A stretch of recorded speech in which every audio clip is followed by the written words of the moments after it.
জয়পুরহাটে একটি মেয়ে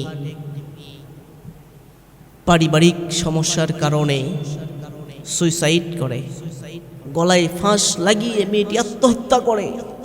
তাকে যখন কাফন করবেন, কাফন দাফন করার পরে যখন দোয়া করছেন, দোয়া করে ফিরে আসবে সবাই, এমতো মুহূর্ত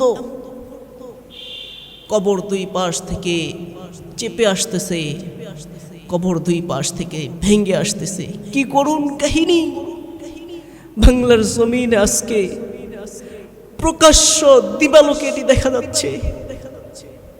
আল্লাহ সুবহানাহু ওয়া তাআলা বলছেন, কবরটা এত কঠিন, এত কঠিন, যখন কবরের মাটিগুলো ডান দিক থেকে চাপ দিবে বাম দিকে যাবে, বাম দিক থেকে চাপ দিবে বাম পাঁজরের হাড়গুলো ভেঙে যাবে। আমরা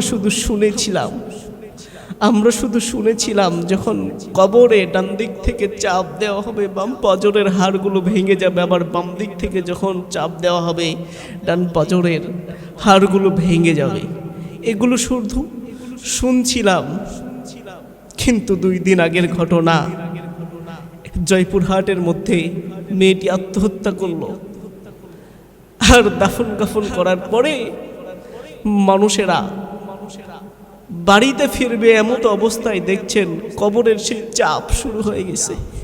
হে যুবক ভাই, আমার যুবক বোন, আমি আপনাদের অনুরোধ করে বলবো, এই সাময়িক দুনিয়ার মায়াই পড়ে, ক্ষণস্থায়ী দুনিয়ার মায়াই পড়ে, মানুষের মায়াই পড়ে, প্রেমিক প্রেমিকার মায়াই পড়ে আত্মহত্যা করো না, নিজের জীবনটাকে শেষ করো না। তুমি চিন্তা করে দেখো, তোমার আমার জীবনটা আল্লাহ সুবহানাহু ওয়া তাআলার দেওয়া সবচেয়ে বড় নিয়ামত। আল্লাহ সুবহানাহু ওয়া তাআলা তোমাকে আমাকে সৃষ্টি করেছেন সবচেয়ে দুর্বল করে। আল্লাহ সুবহানাহু ওয়া তাআলা 1 ফোঁটা নাপাক পানি থেকে তোমাকে আমাকে সৃষ্টি করেছেন, কিন্তু মর্যাদার দিক দিয়ে, সম্মানের দিক দিয়ে আল্লাহ তাআলা আশরাফুল মাখলুকাত হিসাবে তোমাকে আমাকে মর্যাদা দিয়েছেন। সুতরাং সাময়িক ক্ষণস্থায়ী দুনিয়ার মানুষের মায়াই পড়ে তোমরা নিজেকে শেষ করো না, নিজের জীবনকে ধ্বংস করো না।